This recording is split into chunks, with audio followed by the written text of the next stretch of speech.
Ayun nga pala mga kasubaybay, at ako ho'y nakapunta din sa Iloilo. At ako yung sinama ng aking Kuya Frances. Kuya Frances, shoutout sa iyo. Yan, pati shoutout din sa iyo, paring Japet. Ay talaga naman hong pagkakasaya din sa Dinagyang Festival sa Iloilo. Ay paano gaho, ay di ako'y mawiwiling pumunta din talaga naman niya hong preparation lang ay napakasaya na di lalo na ho yung mismong tugtugan na ako ho ay subaybayan nyo mga kasubaybay. Ay talaga namang ho sobrang saya ho din ay sana all ay laging ako'y narinig sa Iloilo.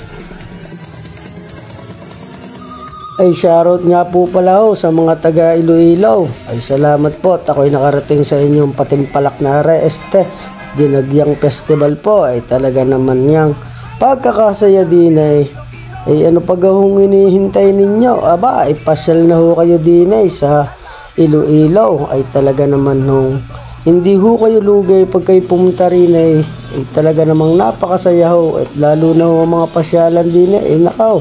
Ay siya, kita nyo gaho aray. Talaga namang pagkakasaya naman nga ho kaya ho si kasubaybay ay nawili din talaga naman ho susulitin na salamat po.